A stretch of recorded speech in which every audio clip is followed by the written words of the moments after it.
Okay, here we are at Halfway House in the 14 Shmups, 12 months and £1,200 project I've had on the go. So yeah, basically regular kind of like viewers will know that this is a project I've got on the go to get my 14 dream shoot 'em ups. Now these were the games that I'd get if money weren't an issue. So yeah, had a little bit of spare cash and thought, right, I'm gonna do it. I'm gonna get these games. So yeah, I'm gonna show you the first 7 games that I've got and kind of go through the kind of future of the project really. Don't worry, it's still going on. Yeah, but just to take stock really of the games that I've got already. Now I've got my trusty geeky spreadsheet here that I set up that monitors kind of, yeah, it monitors what I've paid for the games, which games I've got. Yeah, beginning of this project 7 months ago, I did a guide price basically of what I should be paying, and I'm trying to get cheaper than the guide price that I set up.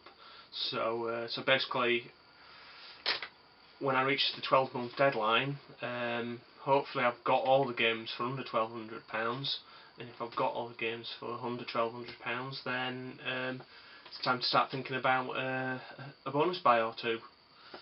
So yeah, without further ado, I'll show you the first lot of games. It's probably going to be quite a long video, so I might stick some gameplay on at the end, I might not, but we'll have to see. Right, first game that I managed to pick up in the series was it's a game here that I showed recently in a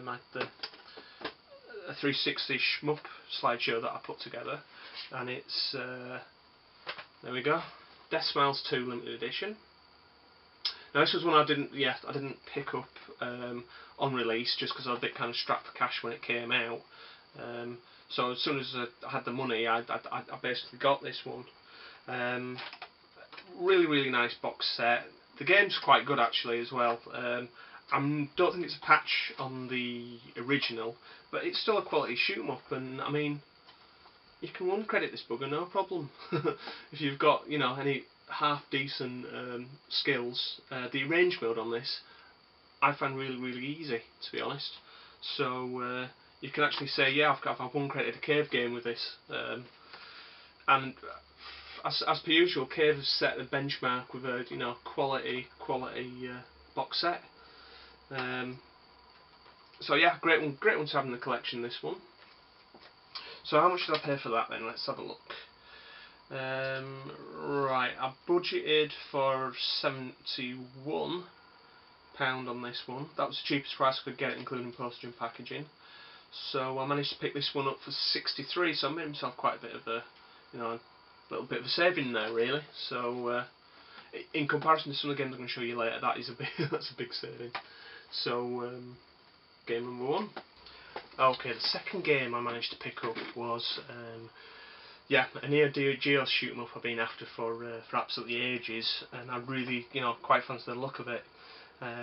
Now, yeah, you probably remember when I actually got this, I was very kind of blown away by it. I was very pleased. I still am. It's last resort. Great artwork. What can I say about this game? Whereas shoot 'em ups on the AES very expensive, you've got to look at Blazing Star and Polestar as examples of how ridiculous AES prices are. £300–400. This one was kind of like the more affordable end, really, and it's still quite expensive. I think kind of like at my guide price that I did about 8 months ago was around about the £100 mark, and that was a guess really, because there weren't that many copies online at that point. So I managed to pick this one up for £118, which was above the budget, but the prices that the game were going at the time were pretty, they're going up at the high end, so it was £130, £140. So I did quite well with that, and when I saw the condition of this, I snapped it up, to be honest, because there were some pretty tight copies on there that were cheaper actually. I could have picked up a copy for around about £80, including P&P, but it was tatty, really tatty. I mean, there was one on there with sticker peel. It's really nasty sticker peel. I don't want that. I want a nice mint copy like this. It's great. I mean, the artwork is lovely in it. I'll put some photos on. But I love the cover art as well. Had to go for Japanese version as well, obviously, because it's got the best cover art. But yeah, as I say, I picked that up for not a bad price, and it's certainly got some play. It's completely and utterly insanely tough. Plays like R-Type as well, heavily influenced by R-Type, but absolutely great game. And I mean, the spinal still makes me laugh. Unit shooting game, which kind of sums up the game in one. I think I've commented on that before. Right, game number 3 that I'm going to show you is a real surprise for me. I think it's the most expensive game that I've managed to pick up so far. Oh no, not quite. Last Resort's got that on it, and it's Hyper Duel on the Saturn. So I budgeted this one for 107. And I managed to actually pick this one up at 121, which is way above the target, 14 quid above the target.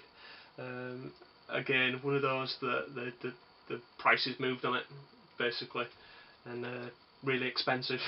So span card included as well. 2 versions of the game on here: Saturn version, which is absolutely stunning, the arcade version, which is more interesting. But it's got some lovely artwork, and to say I'd heard average reviews about this game, it really doesn't disappoint. It's great. You know, welcome edition 20 Saturn collection. It's just a shame it's so damn expensive, to be honest. So yeah, really happy with that. Really nice surprise. Okay then, so game number 4.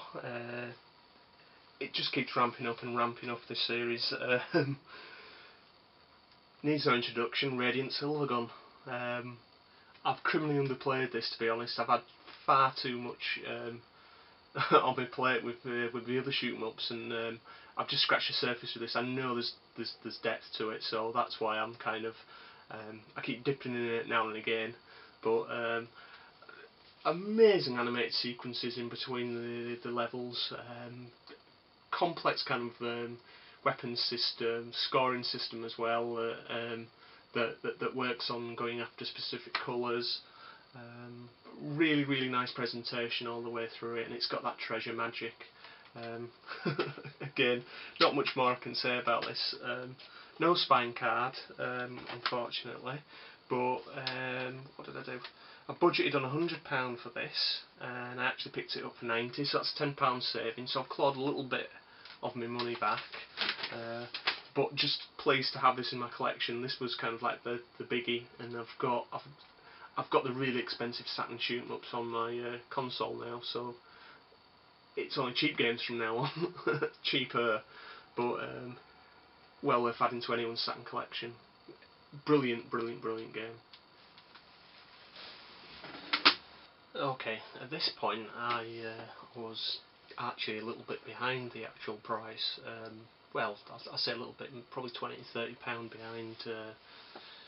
Behind the guide price. So I had to get some kind of real wins in, just to kind of get back on track against the budget. And there we go. Zero Gunner 2 cropped up for a great price, to be honest. This one was going quite high. It was going for about, let's have a look. My guide price was £58 on that one, but I managed to find a complete copy for 31. Yeah, for for £31, which was it was a great total in comparison to my guide price. I mean, it was saving like 30 quid, so it'd get me really back on track. Kind of for Dreamcast games, I had to demand kind of like really high standards. It's got to have everything with it, because that's the way that I've kind of I've built my DC shoot 'em up collection. Very kind of particular about that. My Saturn ones I'm not at all, but DC is a different kettle of fish. So yeah, that was going to come through for a nice cheap price, but unfortunately I got hit by import duty. It's very rare it happens to me, to be honest. But yeah, I mean, I got hit with £30 import duty, so it was like, you know, the game was £1 more expensive than the import and the P&P, so it was absolutely gutting, and it took me further away as well from the target, really. So it's a shame, because the game's great, absolutely great. It's not soured the game for me at all, because, you know, it's a lovely shooter, graphically pretty goddamn special. Pretty unique control system in the game. You can rotate the ship, the helicopter, even all the way around.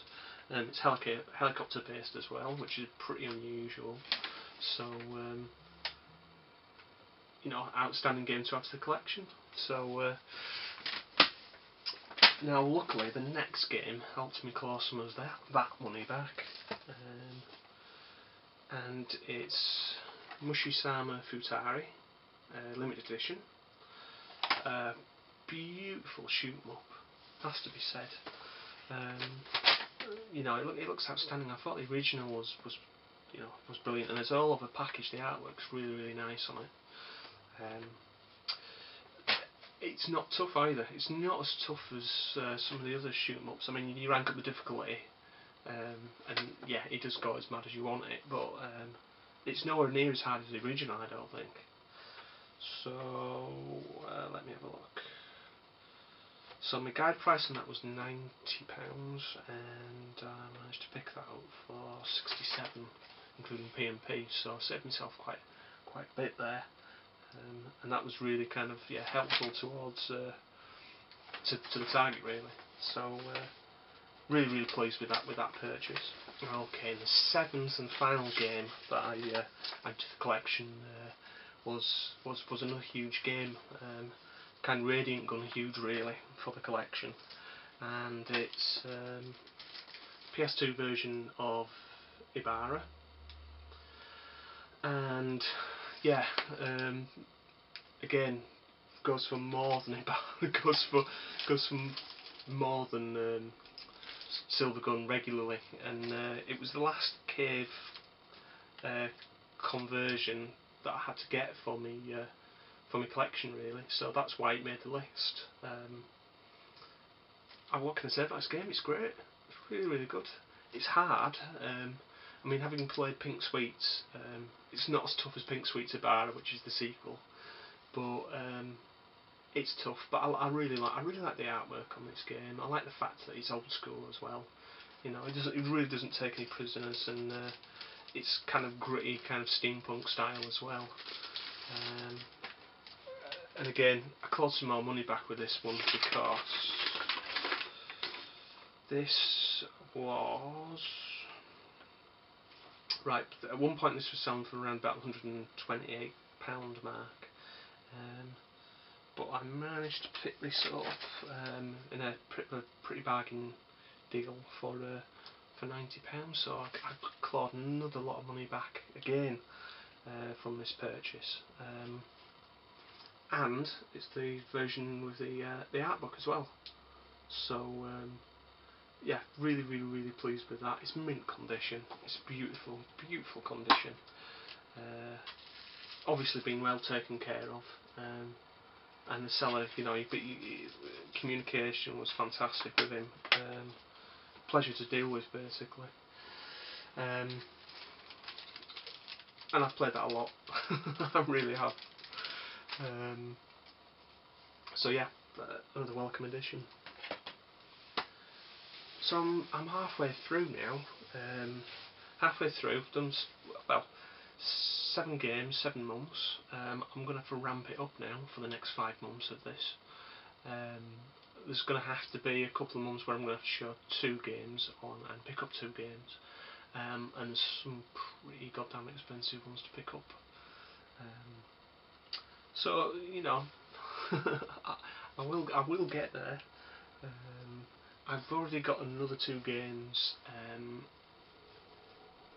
Yeah, for this month, which is March and April. So I'm covered for the 2 months, but I'm gonna have to try and get some of these the other shoot-em-ups on the list at quite a good price. Yeah, and you'll have to see the stories it unfolds to see if I do actually make this. Yeah. Yeah, I can say against budget.